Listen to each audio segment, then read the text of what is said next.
The next time the Utah Jazz play a playoff game, Lauri Markkanen will be on the roster. It's next on Locked on Jazz. Pow.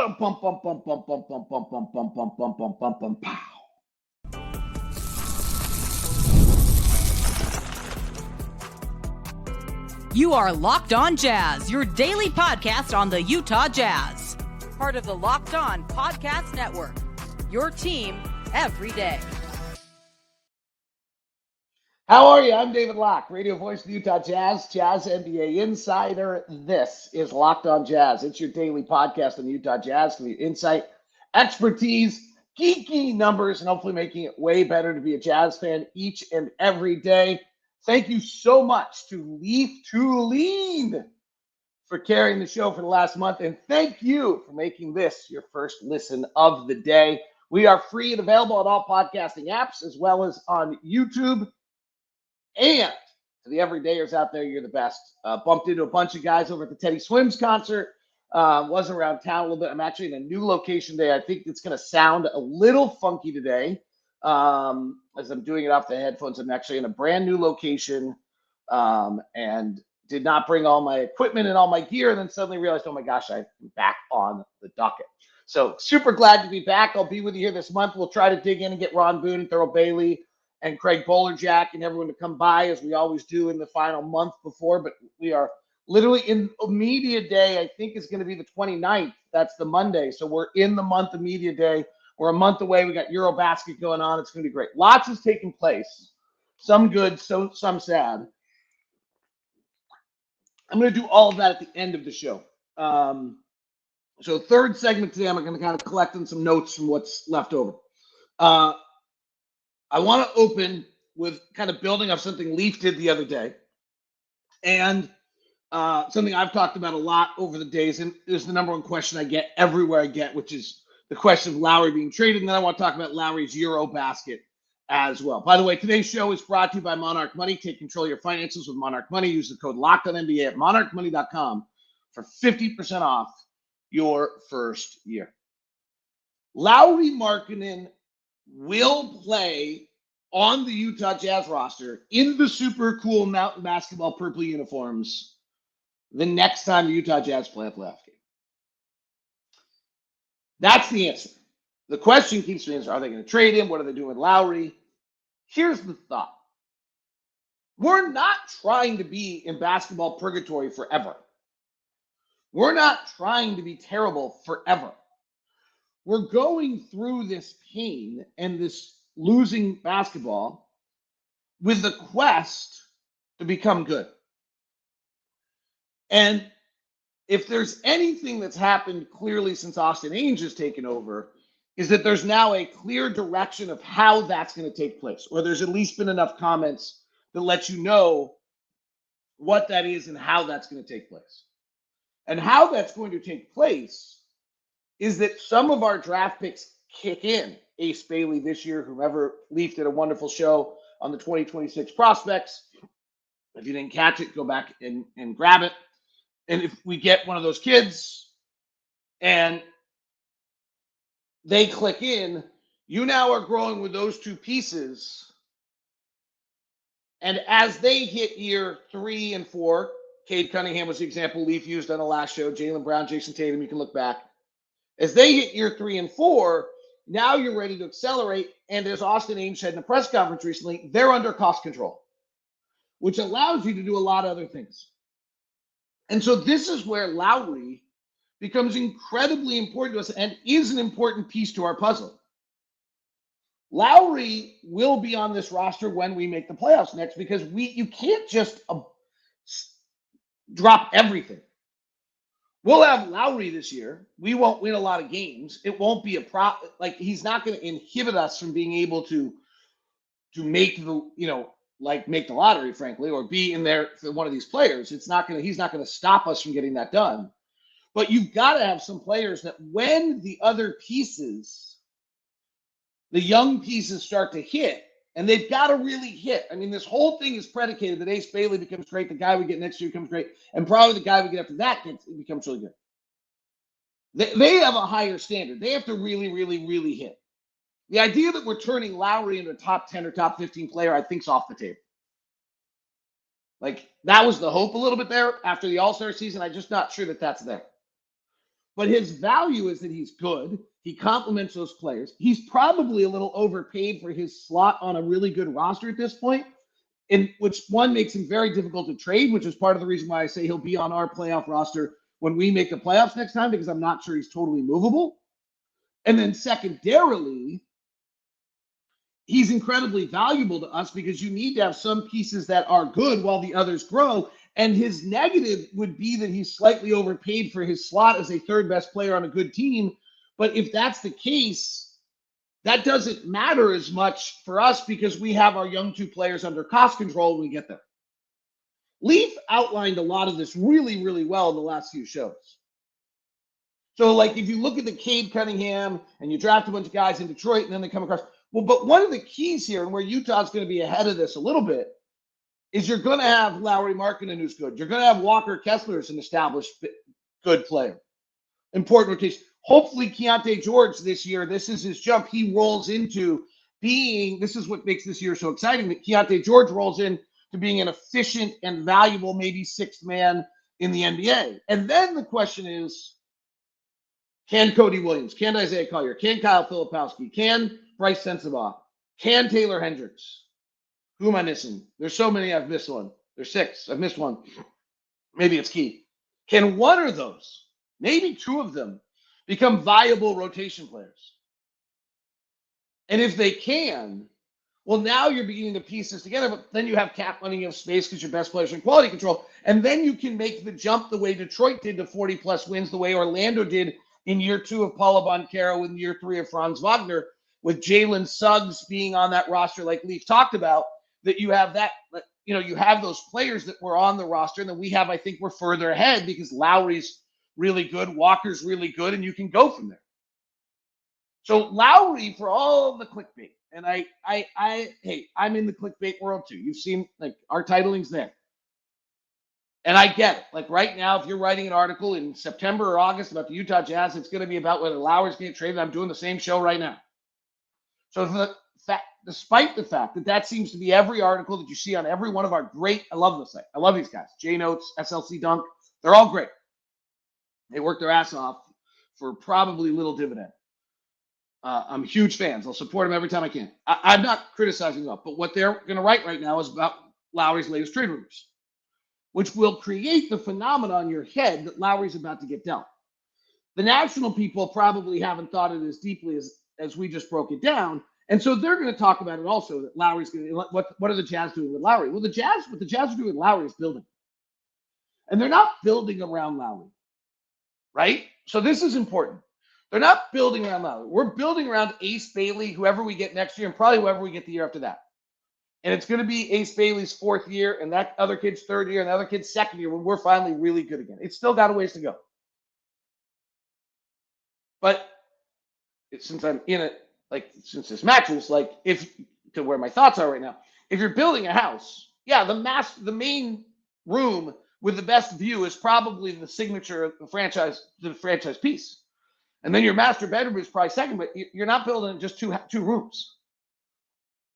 You got to have some pretty good other stuff around, and Lowry's the other stuff that's really, really good that's around for us. So what are the Jazz doing with Lauri? They're building with him, not around him. They're building with him.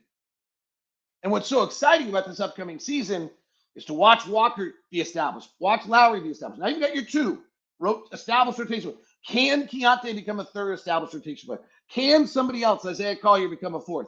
And then will Ace Bailey and whoever we add in the next few years jump? And then can we add a free agent?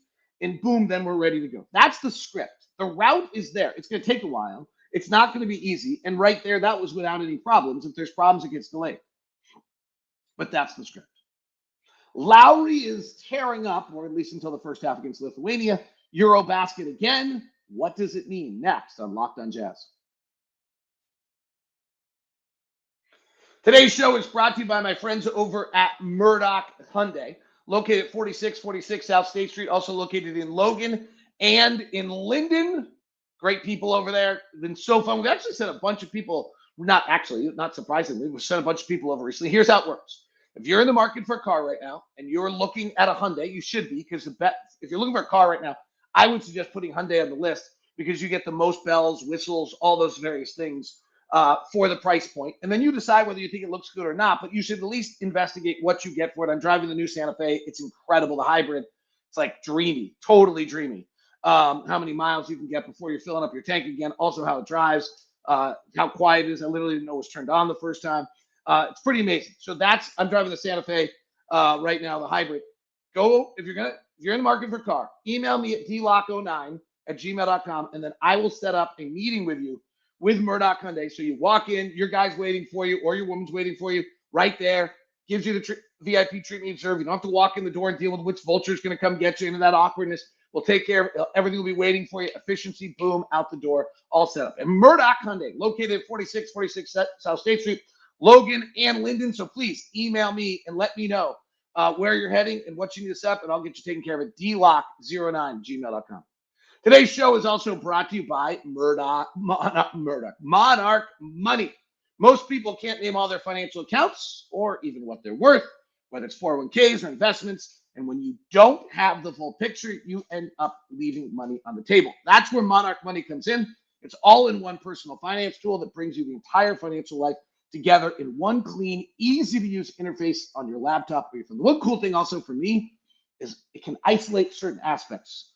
We have an area in our life right now where we need to know how much we're spending in that regard specifically, and I'm able to do that in Monarch Money. It's built for people with busy lives. As you're putting off organization, you're organizing your finances, Monarch is here for you. Does the heavy lifting and can link all of your accounts in minutes, see clear data visuals, get smart characterization of your spending, and finally feel in control of your money without ever touching a spreadsheet. So go to Monarch Money, use the code LOCKEDONNBA at monarchmoney.com in your browser for half off your first year. That's 50% off your first year at monarchmoney.com. Locked On NBA is your promo code.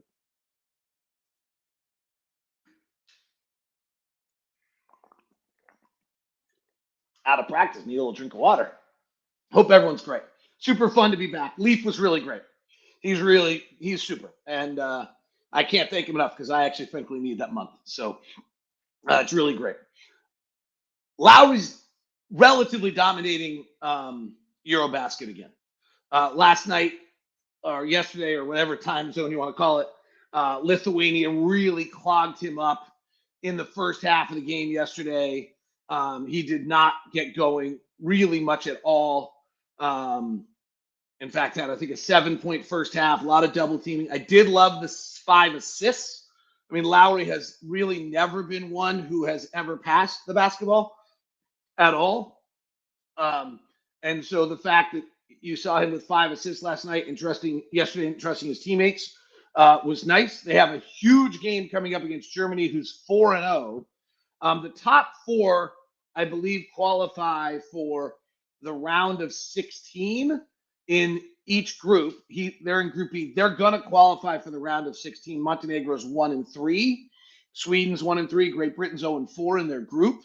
So I think Finland should be fine in regards to qualifying for the round of 16.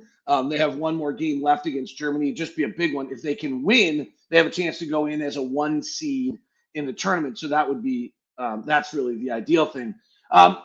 Here's my viewpoint on the impact of this. I mean, Lauri's averaging 30 points a game, and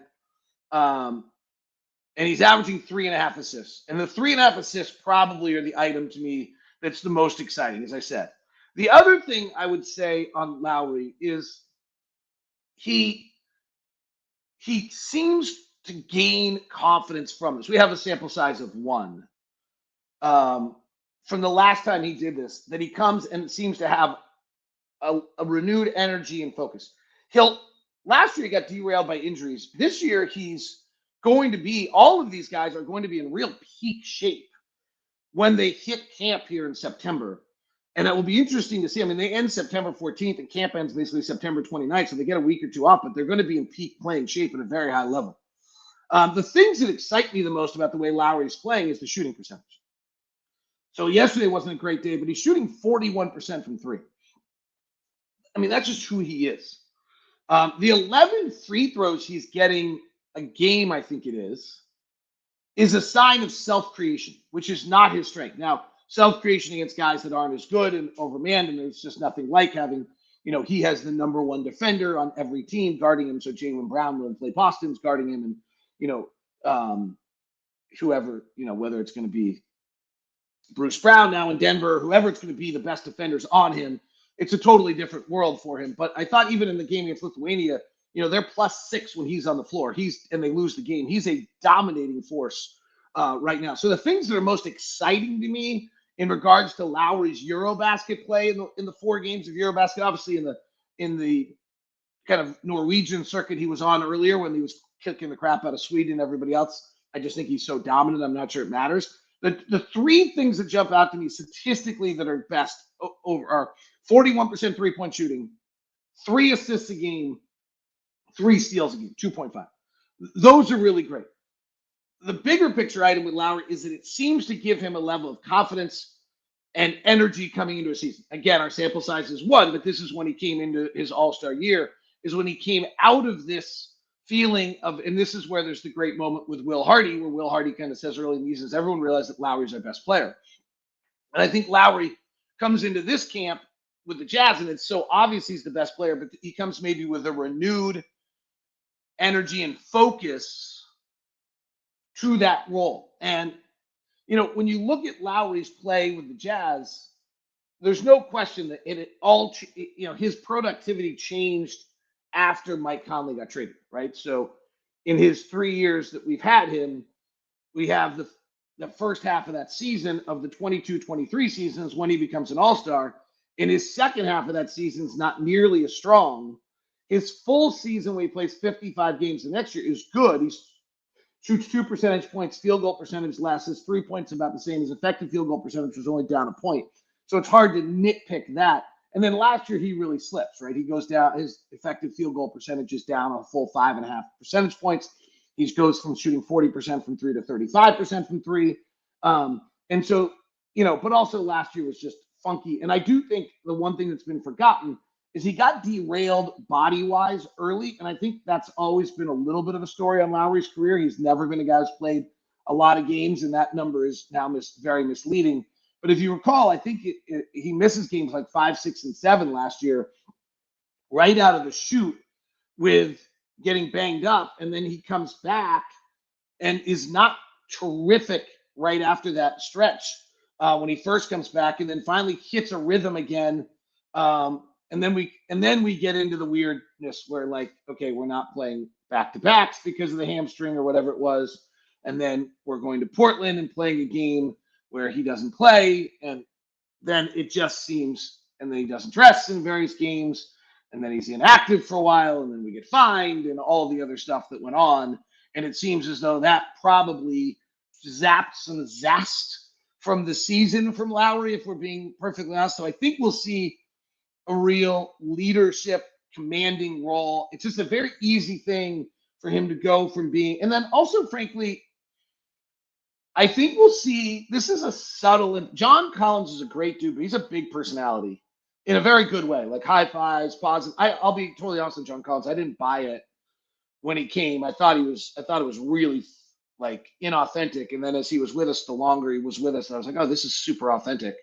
And this is actually just who John is. Collins is such a massive personality in both a positive and a negative way. It's like energy is just relentless. And it's so great most of the time, but there are times also. And Lauri's tendency and natural instinct is to roll into the youngest of 3 children role, where he kind of just rolls into the group. And there's none of that this year. Like, there's going to be a total void of personality on this team because Keyonte's got to worry about himself. Walker doesn't have it. Isaiah's not at that point of his career where he can do it yet. Well, I think Walter Clayton's actually a natural leader from just watching the Summer League, but you better be careful with how you're doing it. Taylor's going to be worried about just getting himself going. Like, we don't have, Ace is a youthful exuberance. We don't have that personality. So Lauri's going to walk from this situation in Finland, being the leader of the Euro team, and be able to come back as leader. And so I think that's going to be the most productive. So the 3 numbers all look great, but I also would say that this off-court stuff of his role, his leadership, his confidence are going to be as important as anything else coming up this year for Lauri. All right, a collection of items. The schedule came out. I'll give a quick note on that. Some sadness. Some really inspiring stuff as well. And then a melancholy, because the real sadness is real sad, and this one's just melancholy. All coming up next on Locked On Jazz.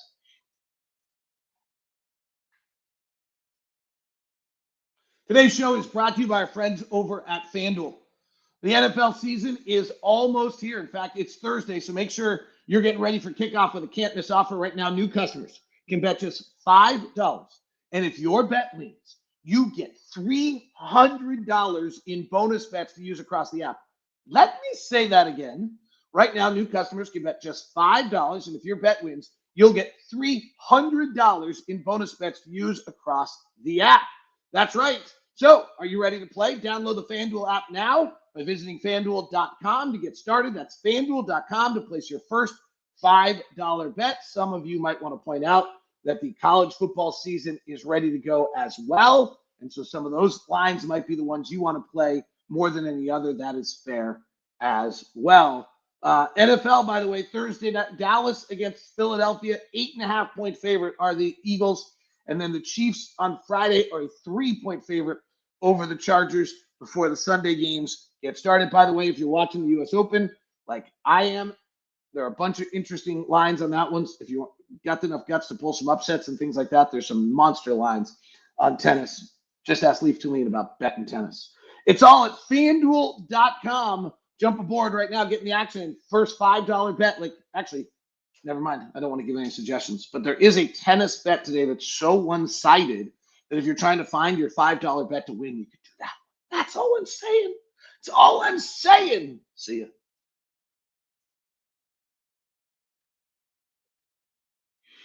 It is Locked On Jazz. We are looking for a little bit of help from you, if you don't mind. We have a listener survey going on. You guys have been so amazing to us, basically building this entire network. So here's what I'd love if you could do it. We're putting together a survey to learn more about you, your listening habits, what your favorite podcasts are, how to get better. We're trying to evolve with the times. So go to lockedonpodcast.com/survey to get started. Everyone who completes the survey will enter in for a chance to win one of 10 $100 Amazon gift cards. That's right. LockedOnPodcast.com/survey. You can find the link in the show notes. Thanks for helping us out. We want to learn about you, our models, what other shows you listen to. Are there products out there you want? Is there content you want? Let me know. Again, that's LockedOnPodcast.com/survey to jump aboard and do that. So please do that. I've also put a QR code up on YouTube if you have a chance. If you want to do that. All right. I start on this one. So first off, thanks to Leaf. That was just super cool. And I really appreciate it. And I think he does a great job. And actually, I was at the Teddy Swims concert and I was talking to a guy and I was like, actually, Leaf gives you way better content in August than I would. There's just no question. So he is really developing, getting better every day. And it's fun to watch. And I'm a fan. When we were gone, the Jazz had it what they call their one-day summit. And I wanted to share some things from that without violating the trust of Ryan and Ashley Smith, who do that. It's a private event. But I think this is fine if I share this. Ryan Smith is really incredible. Like, I was watching Ryan Smith on stage at this event and thinking to myself, wow, this is one of the game-changing personality entrepreneurs that exist. Like, he is on a mission to change Utah, change Salt Lake City, change Sandy, change the state in a manner that's pretty incredible.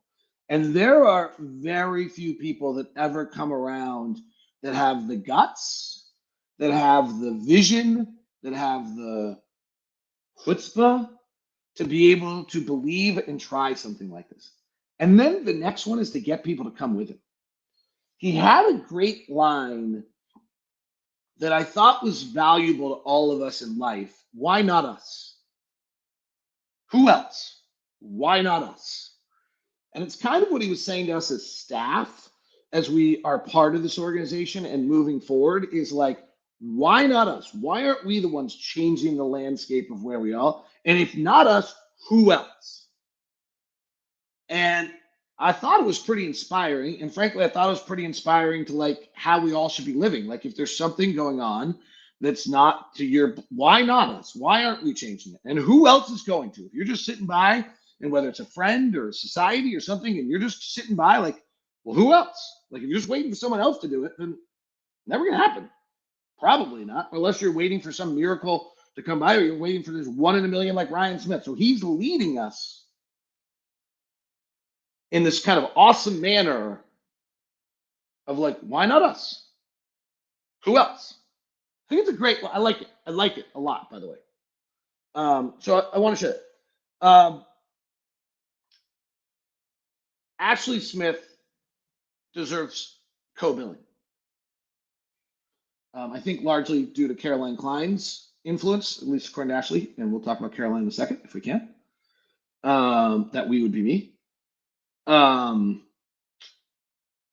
Ashley has risen up in this, and it's and there were times in this where there were some really authentic, open, honest moments of authenticity from Ryan where he broke down over something, and Ashley was the one who, you know, carried through to finish the presentation. So our boss, Caroline Klein, was Director of Chief Communications for the Jazz, and she passed, as you may have heard, and hopefully read what she wrote. And she was passing, she was in hospice as this event was going on. And Ashley and Ryan had just gone to see her. So the authenticity was real, was really, really, really real. And an insight into that these are good people. I really hope Ashley doesn't mind me sharing this. Ashley made Caroline a gift that tells me all you need to know about Ashley and maybe Ryan and Ashley. You know, I think. So Ashley went through Caroline's final days. She was very limited what she could do. She could color. And Ashley went through Caroline's Instagram account and made through all the pictures of her life and made a coloring book out of it, and then had the coloring book for us. That's why I think it's okay to share, because it's out there. Pretty moving. So that Ashley then was going to sit with Caroline and coloring through this coloring book that was her Instagram account of her life. Like, that's pretty special. I almost did a special episode on Caroline, but I just want to say this. A lot of times when people pass, there's like this revisionist history to their, like, who they were. So Caroline came and took over Chief Communications, which took over all broadcasting without having ever done any broadcasting, she was from Travel and Leisure, and she was communications and PR for Travel and Leisure, and she came to broadcasting. It's like kind of your biggest nightmare as a broadcaster. It's the only job in the world, probably not the only job, but it feels like the only job in the world in our self-absorbed, selfish world in which a bunch of people critique us who've never done it. And usually it's our bosses. It's pretty fun. It's the one downside. So here came this woman from Travel and Leisure and with no broadcast background, and you were like, super, this is great. Exact opposite. She literally went to all of our broadcast meetings. She went to New York to go to broadcast meetings. And she exemplified a characteristic we should all thrive for. And that is that she was confident and humble at the same time. There was never any doubt that she was fully in charge, that she was going to make the decisions, and that she was calling the shots. But she was humble about what she knew and what she needed to learn, and didn't fake it to try to prove a confidence that didn't exist. So she set up the confidence she needed to be as a leader and directed us where we need to go, and then actually launched streaming and did all these other incredible things. But on a personal note, but came and sat with a headset on in our broadcast booth to hear and watch how we do our job, to understand like what is helpful, what hurts. There were silly little things that were going on, and she went and got them taken care of because they weren't giving us, like, they were just minor things, but she listened and was like, oh wait, this is ridiculous. Let me get this solved. Things have been going on for like 6, 7, 8 years, just because she actually was the first one that stopped and said, hey, let me pay attention to this. Her death is truly tragic. She came to us, and if you read her letter, all of a sudden started limping, and something had a drop foot and a tumor. And then a year ago, she actually met with us and basically told us that she was terminal. I've never experienced, I'll never forget, was literally sitting in a room with someone you cared about having them tell you that they're going to pass. So we lost a tremendous leader. I think Jeremy Brunner posted it, Travis posted it. Unquestionably the best bosses we've ever had because she was confident and humble. The best boss I've ever had. And fair and straightforward. Great. So to Barb and her family, that's a mom. Thank you for having her drop in on our world for a little bit. We're all better for it. And it's super sad and really tragic. So just wanted to share that. Probably a longer conversation and a weird one to transition to, but I didn't know where to put it in there. But Tony Jones is leaving Utah because The Athletic no longer believes in covering local teams every day. Nice shot. Glad I can go from being talking seriousness to being petty and vindictive to the New York Times. So it's just really sad. Tony was a valuable piece of our organization, and melancholy about that. That is Locked on Jazz today. Thanks so much for tuning in. I'll be back with you. I'll probably do Thursday, Friday this week. We'll do 3 days a week this week, and we'll start getting some interviews done. Thanks so much. Great to be back. Love it. Have a great one. Thanks for tuning in. This is Locked on Jazz. Listener survey, lockedonpodcast.com/survey, $100 gift card. Thanks so much for tuning in. Have a great one. We will talk to you soon.